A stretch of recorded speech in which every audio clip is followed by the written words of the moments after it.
સર્વે વહાલા વૈષ્ણવોને મારા જય શ્રી કૃષ્ણ. વૈષ્ણવો, સત્સંગમાં આજે આપણે સત્સંગ કરીશું 84 વૈષ્ણવોની વાર્તા પ્રસંગ 7, કે જે સેવક રામદાસજી સારસ્વત બ્રાહ્મણની વાર્તા છે. તેમની વાર્તાનો આજે આપણે સત્સંગ કરશું. સત્સંગની શરૂઆત કરીએ એ પહેલા વૈષ્ણવોને મારી વિનંતી કે તમે જો અમારી ચેનલને સબસ્ક્રાઇબ ન કરી હોય તો અવશ્ય સબસ્ક્રાઇબ કરી લેજો, જેથી કરી તમને સત્સંગની લગતી માહિતી મળતી રહે. તો હવે આપણે શરૂ કરીએ 84 વૈષ્ણવોની વાર્તામાં વાર્તા પ્રસંગ 7. શ્રી આચાર્યજી મહાપ્રભુજીના સેવક રામદાસજી સારસ્વત બ્રાહ્મણ પૂર્વમાં રહેતા. તેમની વાર્તાનો ભાવ કહીએ.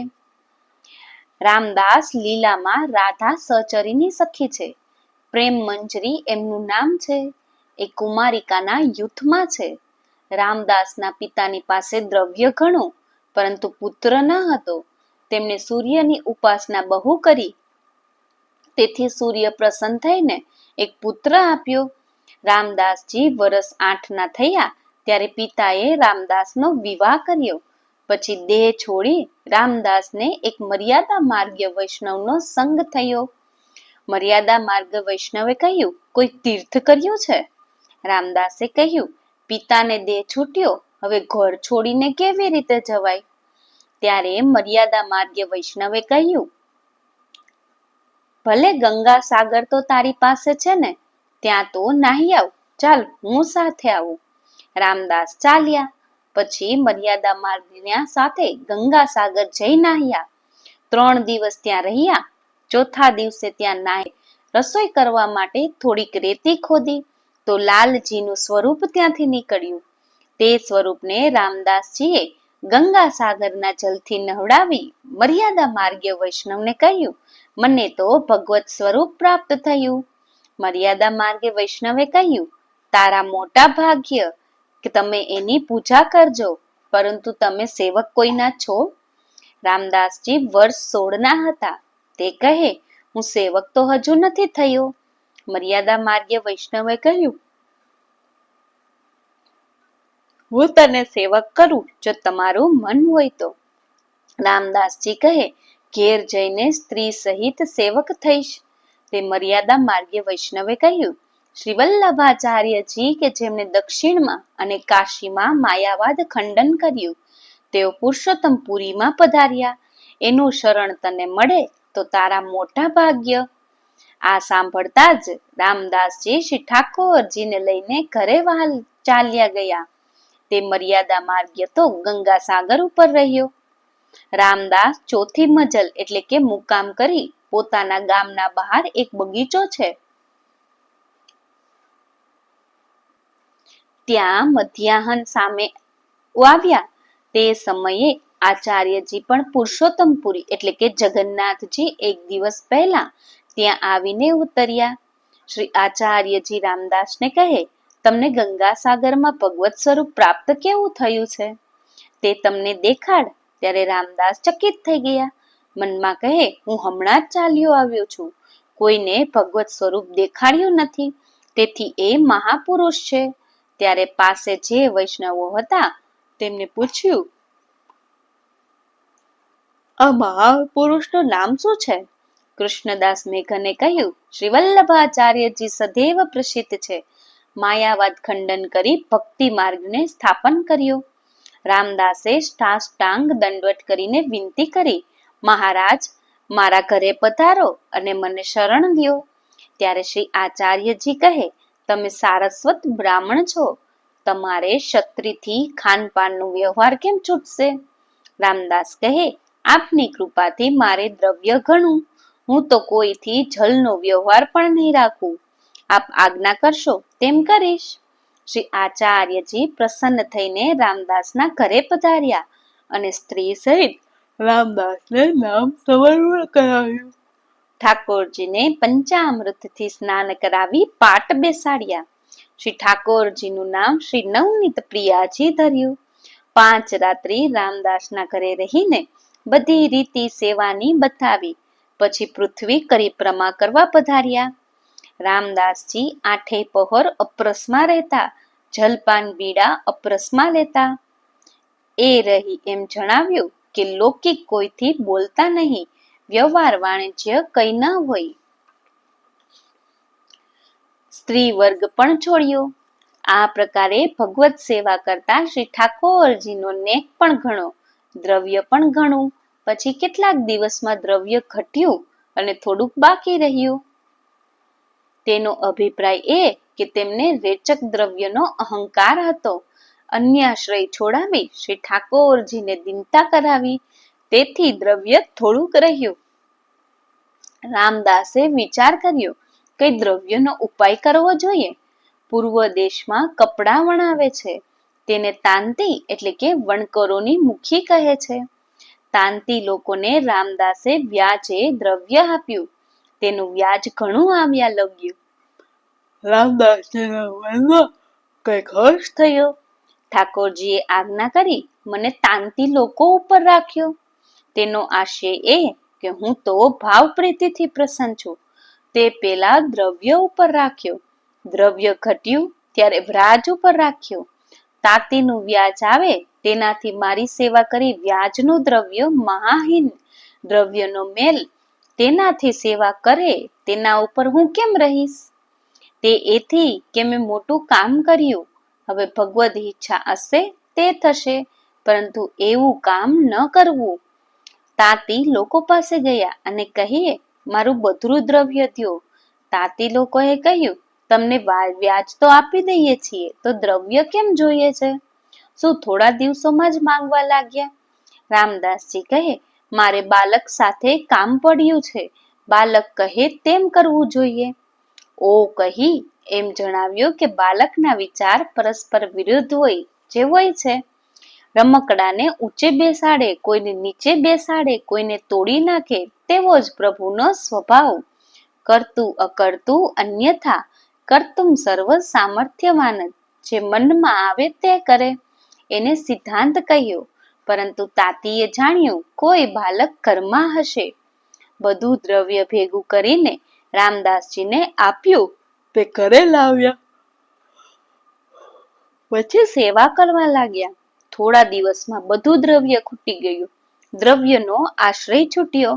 પરંતુ પહેલાનું ગર્વ છે તેનું બીજ છે શ્રી ઠાકોરજી, જે હવે દૂર કરશે. રામદાસજી એક વાણિયાને ત્યાંથી ઉદ્ધાર લાવવા લાગ્યા. ત્યારે માથે ઋણ થયું. વાણિયો એમને ટોકે ત્યારે તે વાણિયાને ત્યાંથી ઉપાડવું છોડીને બીજા વાણિયાને ત્યાં ઉપાડવા લાગ્યા. એક દિવસે એ વાણિયાએ બહુ તકાદો કર્યો અને કહ્યું કે હવે મારે ત્યાંથી ઉપાડ નથી કરતા, તો મારા પૈસા ચૂકવી દો. ત્યારે વાણિયાને બહુ કહી સંભળાવીને વિદાય કર્યો. પરંતુ લાજને મારે રામદાસને બહુ દુઃખ થયું. એમાં પાછળનો અહંકાર દોષ દૂર થયો. શ્રી ઠાકોરજીએ રામદાસનું રૂપ કરીને તે વાણિયાનું કરજ બધું ચૂકવી દીધું. રૂપિયા 100 વિશેષ આપી પોતાના શ્રી હસ્તથી રામદાસના ખાતામાં જમા કરી દીધા. કેમ કે રામદાસજીનું દુઃખ સહ્યું ન ગયું. જાણ્યું કે મારા માટે એટલું દુઃખ થયું છે. ઠાકોરજીએ કરજ ચૂકવ્યું, પરંતુ 100 રૂપિયા વિશેષ ધર્યા. એનું કારણ એ કે વિશેષ ધર્યાથી કદાચિત દ્રવ્ય સંબંધી પ્રસન્નતા કે ગર્વ થાય તો પુષ્ટિ માર્ગીય ફળ ન મળે. દાસ ભાવ જતો રહે.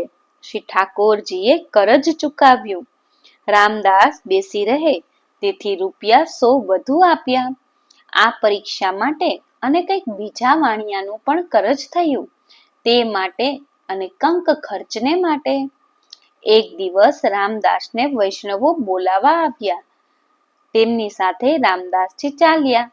તે પહેલા વાણિયાની દુકાન આગળ થઈને નીકળ્યા ત્યારે વાણિયાની નજર બચાવી આના કરીને નીકળ્યા. કેમ કે જે એ માંગશે તે વાણિયાએ રામદાસને જોયા અને વિચાર્યું કે એ નજર બચાવીને એથી આગળ નીકળ્યા. મેં તેમનાથી તકાદો ઘણો કર્યો છે. વાણિયો રામદાસની આગળ આવી પગે પડ્યું અને કહ્યું મારો અભાગ્ય કે તમે મારી દુકાનથી ઉપાડ નથી કરતા, પણ 100 રૂપિયા વધારે ધર્યા તે તો તમે લઈ જાઓ. રામદાસે કહ્યું, હું આવીશ, હમણાં કામે જાઉં છું. વાણિયો દુકાન ઉપર આવ્યો. રામદાસજીએ કહ્યું કે હું આવીશ અને હમણાં કામે જાઉં છું. રામદાસજીએ વિચાર કર્યો, મેં તો દ્રવ્ય આપ્યું નથી, તેથી રખેને શ્રી ઠાકોરજીએ એને આપ્યું હશે. વૈષ્ણવને જ્યાં જઈ કંઈ અડકીનું કામ હતું તે બતાવી પછી રામદાસજી તે વાણિયાની દુકાન પર આવીને કહે, તારો હિસાબ દેખાડ. વાણિયાએ કહ્યું, તમે હિસાબ ચૂકાવી ₹100 અધિક ધરી તમારા હાથેથી લખી ગયા. છતાં ફરી જોઈ લો ત્યારે ખાતાવાહીમાં શ્રી ઠાકોરજીના હસ્તાક્ષર જોયા, પણ ચૂપ રહ્યા. પછી ઘરમાં આવીને વિચાર્યું કે હવે ઘરમાં રહેવું નહીં, ચાકરી કરીશ. એનું કારણ એ કે ઘરમાં રહું શ્રી ઠાકોરજીને શ્રમ થાય, દ્રવ્ય ખાવું પડે. સ્ત્રીની પ્રીતિ સાધારણ છે, તેથી તે ખાશે. એક ઘોડો લીધો, હથિયાર બાંધી ચાકરી કરવા પ્રયાગમાં આવ્યા. ત્યાં જલપાન, બીડા, અપરસ વગેરે લેવા લાગ્યા. એનું કારણ એ કે કંઈક અપરસનો અહંકાર હતો. બીજાથી આવી અપરસ નથી રાખી શકાતી. શ્રી ઠાકોરજીએ તે છોડાવી અહંકાર મટાડ્યો. એ જણાવ્યું કે અપરસ શા કામની, જેમાં શ્રી ઠાકોરજીને શ્રમ પડે. એક દિવસ રામદાસજી પ્રયાગથી અડેલમાં શ્રી આચાર્યજીએ મહાપ્રભુના દર્શન કરવા આવ્યા. તે પાંચેય કપડાં પહેરી હથિયાર બાંધી દંડવત કર્યા. શ્રી આચાર્યજીએ રામદાસને જોઈને કહ્યું, ધન્ય છે. ત્યારે વૈષ્ણવ પાસે બેઠા તે કહેવા લાગ્યા, મહારાજ, હવે એને ધન્ય કેમ કહો છો? એની અપરસ તો છૂટી, સિપાહીઓમાં રહે છે, હથિયાર બાંધે છે. આચાર્યજી કહે, એ તો ધન્ય છે કે શ્રી ઠાકોરજીને શ્રમ નથી કરાવતો. એના સમાન ધીરજ કોઈનું નથી, એમ શ્રી મુખથી કહ્યું. એનું કારણ એ કે શું ઘણી અપરસ રાખવાથી કામ થાય છે? પુષ્ટિ માર્ગે ધર્મ ઘણો કઠિન, દ્રવ્ય બધું ગયું, ઋણ માથે થયું, પરંતુ ધીરજ ના છોડી મન શ્રી ઠાકોરજીમાં રહ્યું. હૃદયમાં ચિંતારૂપી કષ્ટ નહીં થયું. શ્રી ઠાકોરજીએ ઋણ ચૂકવ્યું, તેથી મનમાં પ્રસન્ન થયા અને ચાકરીનું કામ કર્યું. હવે દૈન્યતા થઈ અને મન શ્રી ઠાકોરજીમાં છે. તે આશ્રયથી શ્રી આચાર્યજીએ એમને ધન્ય કહ્યા. બીજું, શ્રી આચાર્યજીના દ્વાર આગળ એક ખાડો હતો. તે પોતે નાહવાને પધાર્યા. તે કહે, આ ખાડો હજુ પૂર્યો નથી. એમ કહીને આપ તો યમુનાજીના સ્નાન માટે પધાર્યા. બધા વૈષ્ણવો ખાડા પૂરવા લાગ્યા. રામદાસજીએ એક મોટો કટોરો લઈ જઈ જ્યાં સુધી શ્રી આચાર્યજી પોતે રામદાસને ખાડો ભરતો જોયા અને બધા કપડાં ધૂળથી ભર્યા, એ જોઈ આ પ્રસન્ન થઈને કહે, રામદાસ ધન્ય છો. એથી કે બીજા વૈષ્ણવો સારા કપડાં ઉતારી એક ધોતી પહેરી ખાડો ભરવા લાગ્યા. ત્યારે રામદાસે શ્રી આચાર્યજીને આજ્ઞા સાંભળીને પરમ ભાગ્ય અને સેવામાંની ખાડો ભર્યો. સિપાહીપણાની લાજ શરમ બધી છોડી. શ્રી આચાર્યજી બહુ પ્રસન્ન. આ પ્રકારે ભગવત સેવામાં પણ પ્રતિષ્ઠા મનમાં ન લાવી.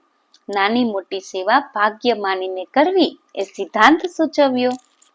શ્રી ઠાકોરજીને ધીરજ જોવી હતી. દ્રવ્યની તો શી વાત, જે જોઈએ તે બધું સિદ્ધ છે. એક દિવસ સ્ત્રીએ કહ્યું, તમે બીજો વિવાહ કરો તો સંતાન થાય. તેનું કારણ એ કે સ્ત્રીને રામદાસના અભિપ્રાયની ખબર નથી. જાણ્યું કે મારાથી રાજી નથી તો બીજા વિવાહ કરો. વિવાહ કરવાથી એક પુત્ર થાય. રામદાસે કહ્યું, મને પુત્રની ઈચ્છા નથી. સ્ત્રીએ કહ્યું, મારે એક પુત્રની ઈચ્છા છે. રામદાસે કહ્યું, તારી ઈચ્છા છે તો શ્રી નવનીત પ્રિયાજીની સેવા બાલભાવથી કર. જેમ ખાનપાનથી પુત્રને લૌકિકમાં પ્યાર કરે છે, તેમ ઠાકોરજીને કર. તારો મનોરથ પૂરો થશે. કેટલાક દિવસમાં પુત્ર થયો. રામદાસીએ તો ભાવરૂપ અલૌકિક વાત કહી. શ્રી ઠાકોરજીના બાલ ભાવથી લાડ કરાવીશ તો તે બાલરૂપ થશે. બાલ કવત સુખ આપશે. યશોદાજીના સૌભાગ્યને મેળવીશ. પરંતુ સ્ત્રી ઉત્તમ અધિકારી હોય તો સમજે. પુત્રની કામના સહિત શ્રી ઠાકોરજીની બાલભાવથી સેવા કરી એટલે શ્રી ઠાકોરજીએ પુત્ર આપ્યો. પરંતુ રામદાસનું કહેલું ફળ ન મળ્યું. રામદાસનું મન કોઈ દિવસ લૌકિક કામમાં ન ગયું. આચાર્યજી પ્રસન્ન હતા. રામદાસના ભાવની વાત તો ક્યાં સુધી કહીએ. રામદાસ શ્રી આચાર્યજી મહાપ્રભુજીના એવા કૃપાપાત્ર ભગવદ્ય હતા. તેમની વાર્તાનો તો પાર નથી, ક્યાં સુધી કહીએ. એવા સર્વે વાલા વૈષ્ણવોને મારા જય શ્રી કૃષ્ણ.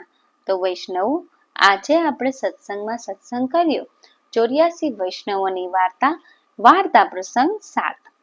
આવી જ અવનવી સત્સંગની માહિતી માટે અમારી ચેનલને લાઈક કરો, શેર કરો અને હા વૈષ્ણવો, આ સત્સંગ અનેક વૈષ્ણવો સુધી પહોંચાડવા વિનંતી. એવા સર્વે વાલા વૈષ્ણવોને મારા જય શ્રી કૃષ્ણ.